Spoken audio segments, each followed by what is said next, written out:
Good morning. Welcome. So, although I don't have my laptop and I don't have the tripod to be able to properly put my phone up, and I'm not connected to the regular microphones, I do think we must continue our classes regardless. We can't let the fact that the stuff was stolen yesterday stop us from our learning.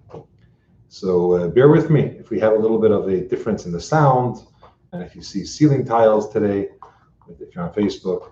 I connected my office computer somehow, I'm not sure how the sound is, to YouTube. So if you're on YouTube, you probably see my carpet, beautiful carpet, etc., etc. But we're going to learn, and we're going to learn anyways.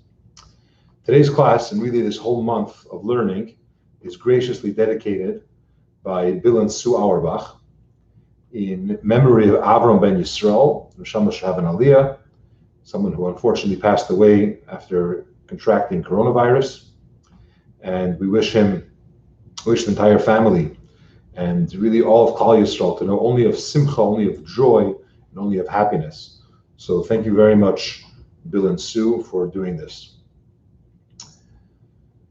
Two things went through my mind. Well, three really. When I sound fine, thank you, Ken. Three things went through my mind when the stuff was stolen. The first thought, obviously, is annoyance and and how could this be, and why did this happen, etc. But then two, I think, fundamental ideas that I believe I live by, and I want to share them with you, went through my mind. Number one, there's a Gemara that tells us that when the temple was destroyed, the Beis Hamikdash, our sages shared that really Hashem could have done the destruction in a much different way. And destructed, meaning killed a lot of people, without getting into the reasons and so on and so forth. There should be no tragedy for anybody. But they were grateful that Hashem's expression of his disappointment was on bricks and wood, or stones and wood to be more accurate. So our sages looked at the destruction of the temple and said, thankfully it's not on humans, at least not as much, and it's on a building. Now we, of course, understand that the destruction of the Beis Hamikdash is a terrible thing and it represents a lot of negativity and so on and so forth. But their attitude was, it's physical, it's an object and not a person. So I thought to myself, if something had to happen, Baruch Hashem, it was a bag that I had for 18 years, that I visited a lot of people with and put on film with many people using that bag, and put up mezuzahs. If I've been in your house in the last, I don't know, probably 18 years, then it probably came with that bag, or in your office. But I recognize that it happened to something, and thankfully everyone's okay and everyone's healthy and so on. And it should continue that way, and it should be that way for everybody.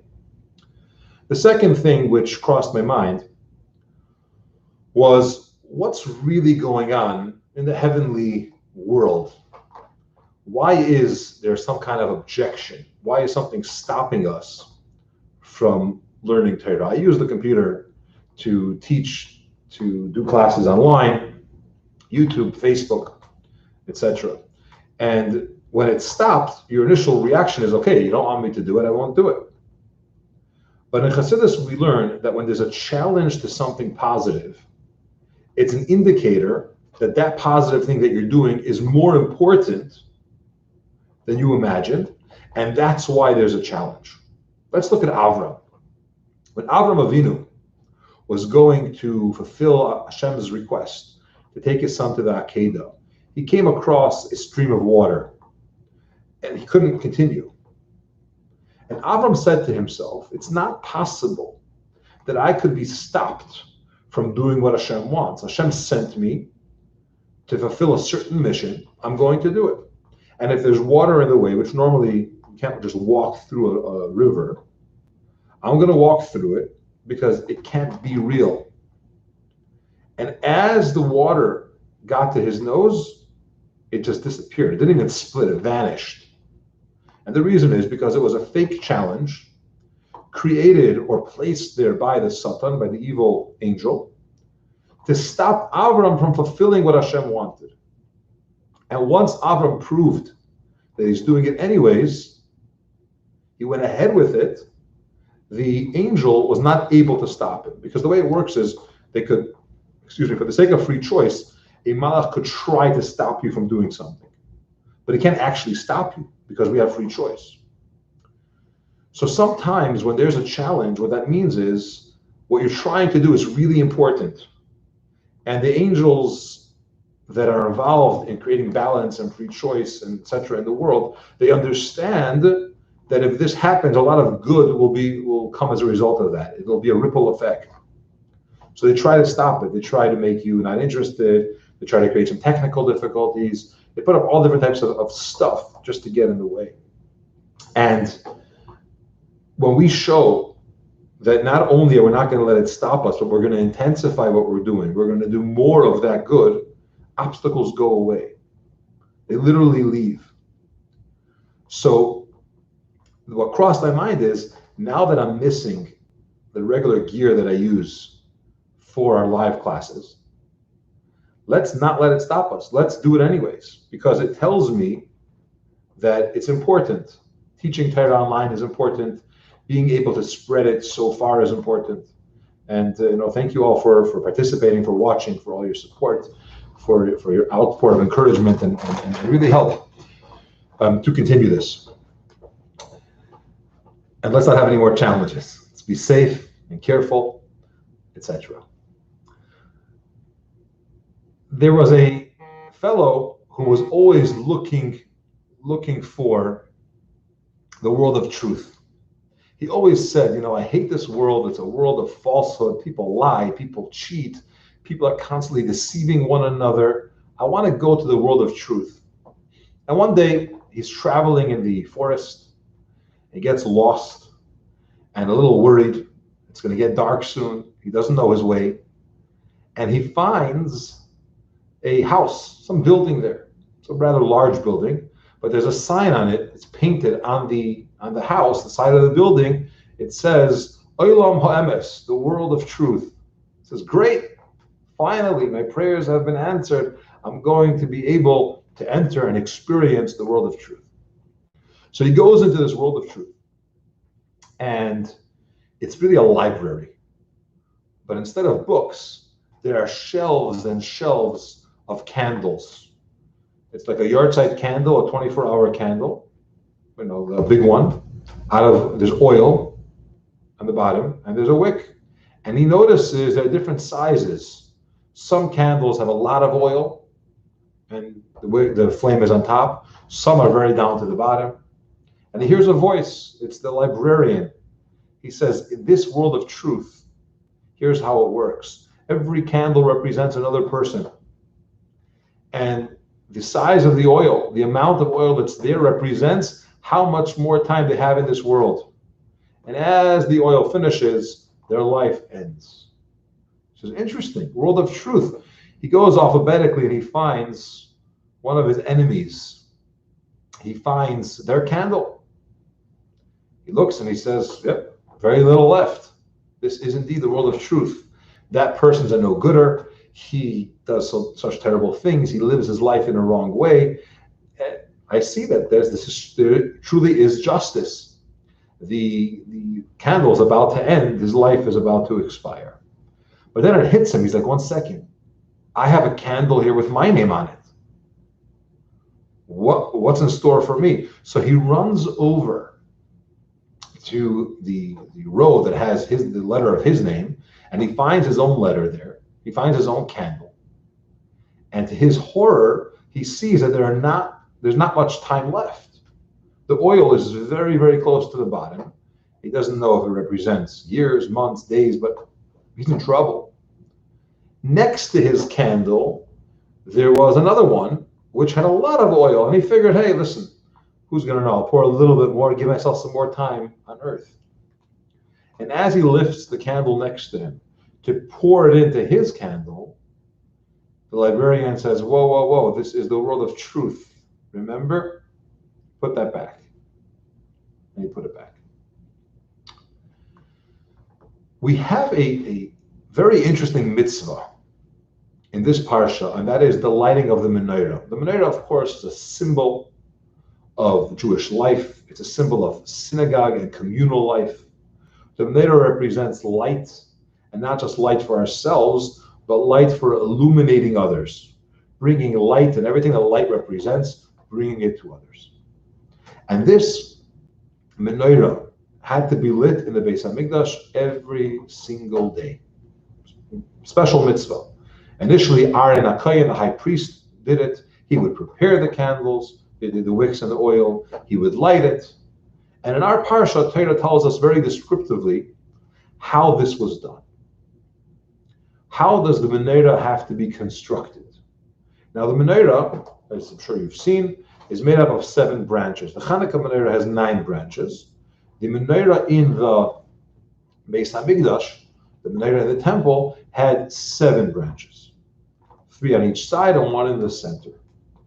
Now, this golden candelabra, Torah tells us, has to be made out of miksha. Miksha is 1 block of gold. You can't make several branches of gold and then decide to solder it or combine it, weld it together with the base. It has to be made out of 1 chunk of gold, and you chisel out whatever doesn't have to be there, so you have a full menorah. Now, this menorah was very intricate. Of course, it had 7 branches, but on each one of the branches, you had buttons as a design. You had goblets, like bechers, kiddush cups, on there, and you had flowers carved out. Each one of these ornaments had to be part of that original block of gold, which is extremely, extremely difficult to make. You really have to be a craftsman. And you take a block of gold and you chisel out exactly what you want it to be. And Hashem says, I want it to be 1 miksha, 1 block of gold. Now in the Zohar, it talks about this idea of the menorah and the 7 branches. And it asks the question, which perhaps many of you have asked, what's the deal with number 7? Why is number 7 important? Why is it unique? And it's not just for the menorah. We find 7 in Judaism to be a special number. 7 is a number which constantly repeats itself. You have the 7 days of the week. You have the 7 branches of the menorah. You have 7 heavens. You have 7 midos, which are the emotive qualities or characteristics that we have. 7, 7, 7. It's a constant repetition of 7. 7 branches of the menorah, says the Zohar, represents the 7 emotive characters, the midos that we have. And these midos are different characteristics that everyone possesses, but some people are stronger in one area than the other. Let's start from the beginning. Let's talk about chesed. Chesed is the first emotive character. It's actually the main midah that we have. And it's a midah which is kindness, which is love, which is giving, which is expansion. That's what kindness represents. And it signifies a person whose service to the Creator is in a very loving way. He serves Hashem because he loves God and he wants to connect with Him and he wants to do whatever Hashem desires. It's like someone who loves someone else. They want to get closer to them. They don't have to force themselves to do a certain task or a certain responsibility because it's the right thing to do. They're looking for opportunities to do something for that person, that individual that they love. That's the nature of love. So that first branch of the menorah, that chesed branch, signifies a person who their relationship with God is one out of love. They're looking for it. They want it. What else can I do? It's not a burden. It's not, oh my, I have to put on tefillin. I have to light Shabbos candles. I need to do this. I need to do that. No, on the contrary, I want to do that. That's a chesed person. Then you have the second branch of the menorah, and that is gevura. That represents discipline, severity, or in Kabbalistic terms, yira, fear, awe, respect. I'm serving Hashem. It represents an individual who their relationship with God is primarily one out of fear.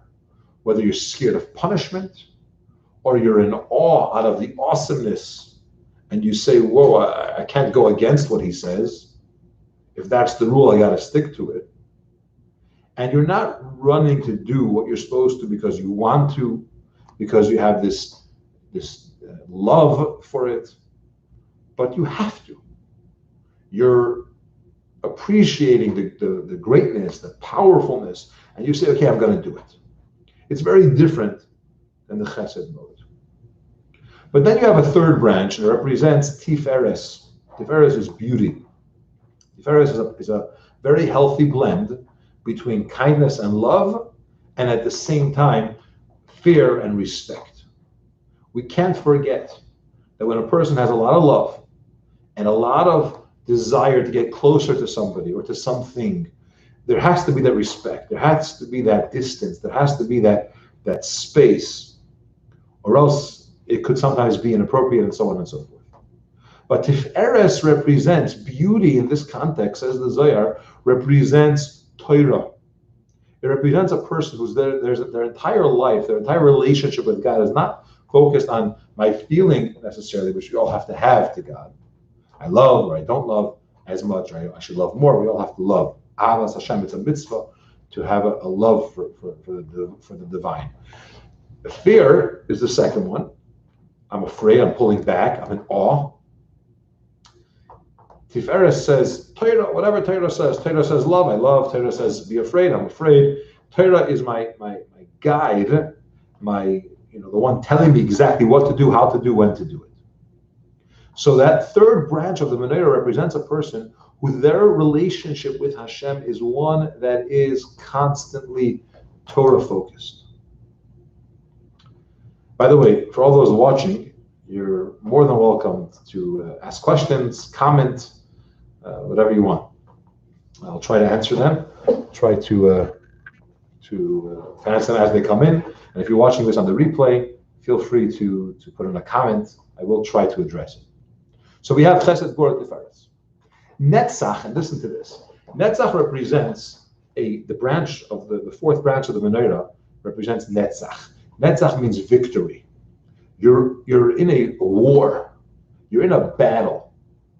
It signifies a person who had to overcome a lot of challenges in their life in the spiritual sense. Maybe their past is not all that great. Maybe there are certain habits that we had that we worked very, very hard to overcome, that we still work to overcome. There can very well be things that we were doing during our earlier years, or days, or even hours, that we need to say, I'm changing, I'm not going to do that. In academic, in Torah literature, it's called a Baal Tshuva. Somebody who has done Tshuva, they have changed, they have, they're not the same that they were. But it takes a struggle. It takes effort. You have this inner desire to do something. You've experienced that way of life. You've tasted it. You know what it's like. You want it from time to time. You may know that it's bad, but you still want it. And you're struggling with yourself. So your relationship with the divine, your service of our Creator, is one of Netzach, where you're a warrior. You're trying to be victorious. You're constantly overcoming. And there are certain people that they thrive with that. They do very well in competitive environments. Not in a negative way. When they have a goal to achieve, when they have a point system, when they have something to overcome, they do very, very well. Not everyone is like that. But some people, that's their strength. That when there's a competition, when it's a game, when I really have to win, I'm at my best. It brings out some inner qualities that I didn't realize I had. So Netzach branch, the fourth branch of the menorah, signifies a person whose primary drive in the relationship with Hashem is one of victory. It's one of a warrior. And now with others, with yourself, you're overcoming those things that you are not so happy about. those tendencies that you have to get away from. And there's many, many different levels of this and many different manifestations of it, but that's the concept. Hoid is number 5.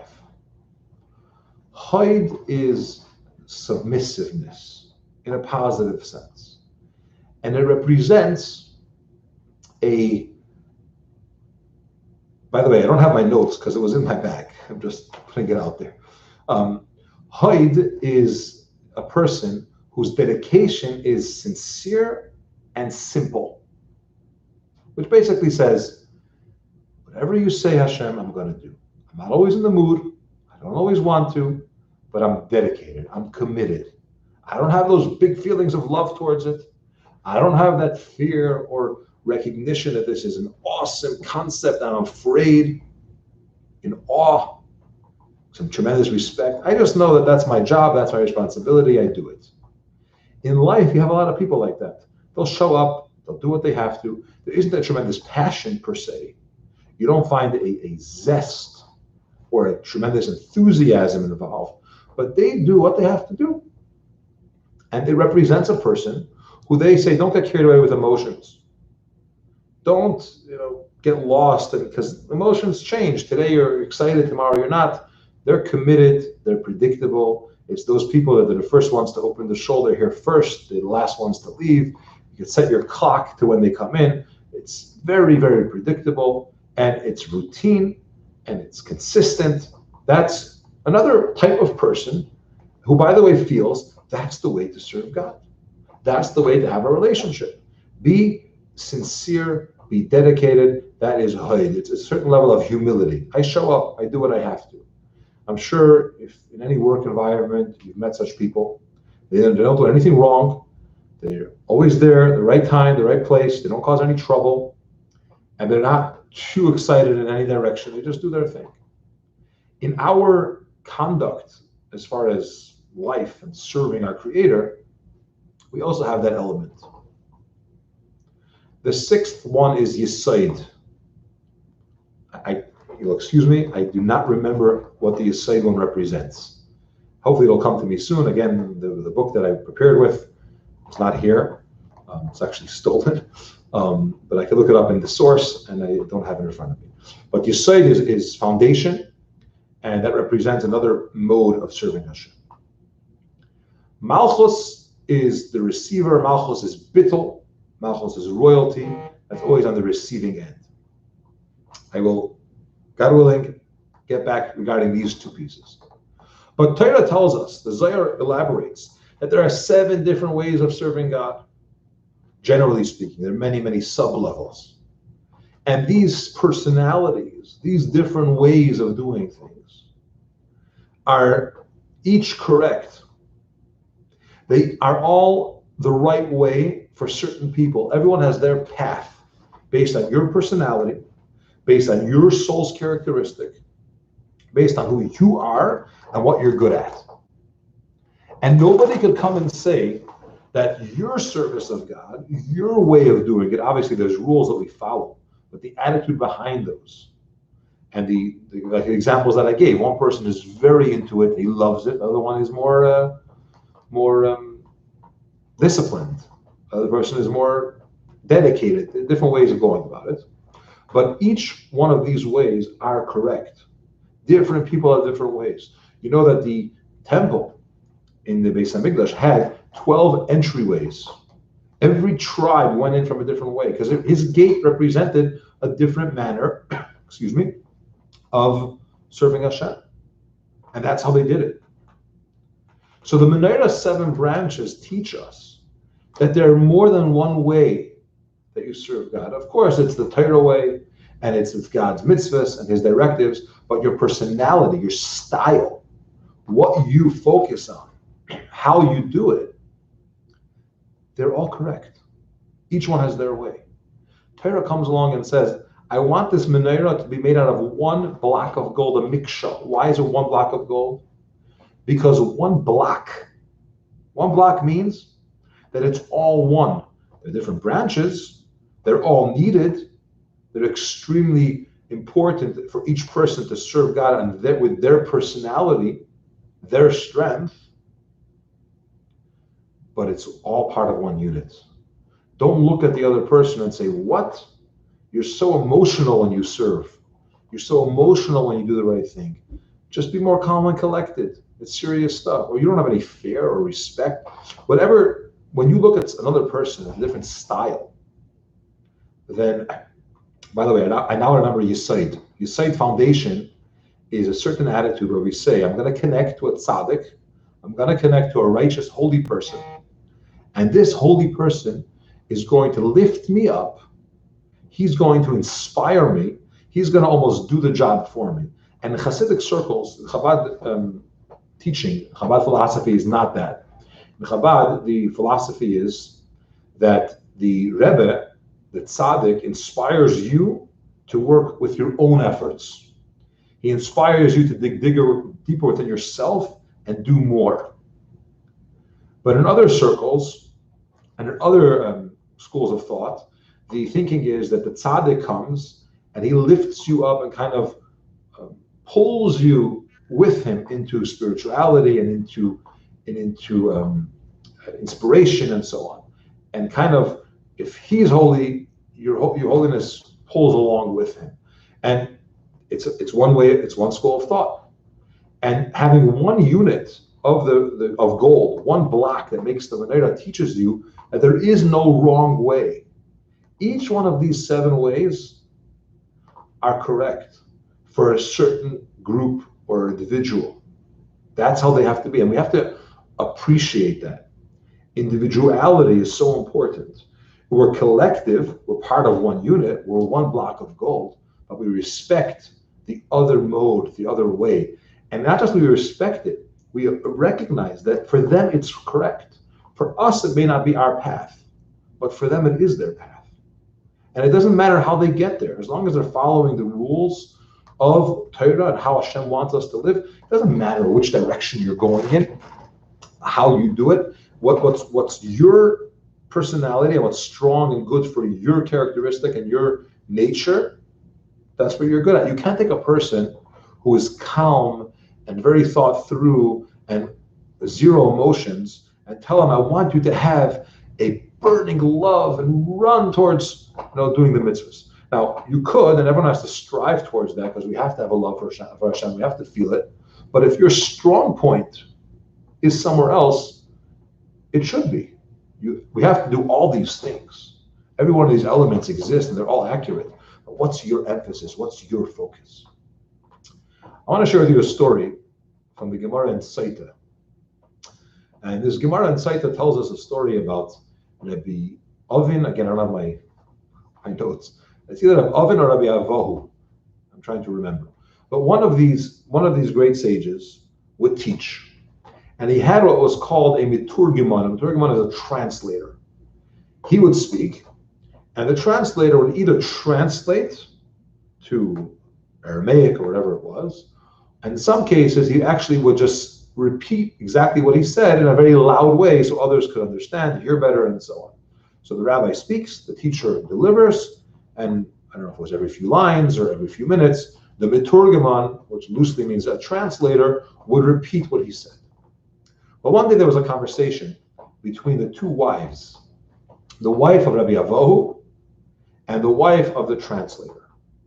And the wife of the translator tells the wife of the great sage, just to be clear here, my husband doesn't really need your husband to tell him what to say. Of course, he's translating because that's his position, but he doesn't need him. He knows what to say. He knows exactly how it works. He's very knowledgeable and learned. He could do it himself. Out of respect, he's waiting till your husband finishes talking and then he says it. But don't think he's just a transmitter. Well, Rabbi Avohu's wife was not so thrilled with that comment. And she told her husband, your translator's wife is telling me that he could do it on his own. He doesn't really need you. What kind of chutzpah is that? And it's so inappropriate and they don't appreciate you. And she knew who her husband was, and she knew he was a great sage and a great tzaddik and so on, and it bothered her. And her husband told her the following words, and it's so powerful, not just in this context, but it's such an important lesson in life and in our attitude towards others in every field. He said, Mini umine yiskales ilao, which is Aramaic for, it means from me and from him, the supernal one will be sanctified. Who cares, he said, if I get the credit or he gets the credit? The main thing is that God's name is sanctified, which means Torah is taught. Who cares if they say, oh, he could have done it on his own, he doesn't really need you, it's not you? It doesn't bother me. The goal here is, he said, is that the information of Torah should be transmitted, that God's name should be sanctified. People should learn. Let her say what she wants. It doesn't bother me. And it wasn't just lip service. He meant it. It's so important in life when you see someone else who may be doing things different in other manners than you. They have a different personality. They have a different gift. They do things differently. They're not hurting anybody. They're doing good things. It's just their way. It's not your way. It's opposite of your way. It's very different. We're not getting so deep right now, but Ava, the Chesed, the kindness, represents water, and severity and discipline represents fire. They're two opposites Kabbalistically. They don't match.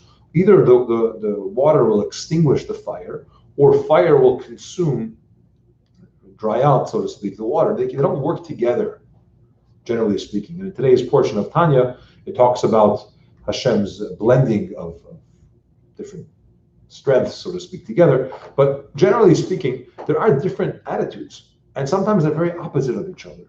Don't look at the other person and say, that's wrong. It's so not my way. It may not be your way, but it's right for them. And we're all part of one block, one unit. And if someone else gets the credit for doing something in a particular manner and you don't, or you see something else happening through a different channel, don't say, that's bad, or I'm jealous. We're all in this together. I know this is a term that's maybe overused, but what I mean is we're focused on a goal. Okay, that goal is to turn this world into a garden, to make this world a holier place, a better place. Each one of us does our part. We start with ourselves. We expand to our family, our environment, our immediate friends, and slowly we get to the entire world. And we're all driving towards the same goal, the same end result is a better world. When the world is better, Mashiach comes. It's a state of perfection. And there are many ways to get there. So let's appreciate one another for the gold status of the menorah. We're all different branches, yes, different directions, the right side, the left side, straight, all different ways of going about it. But we're part of the same goal, same block, same purpose. My dear friends, thank you so much for watching. It really means a lot to me. And we're going to continue this evening, God willing. And we're back, and we're stronger and better. And please take a moment, share this video, encourage your friends to subscribe, whether it's on YouTube or Facebook. And share with me your comments, your questions. Have a wonderful, wonderful day.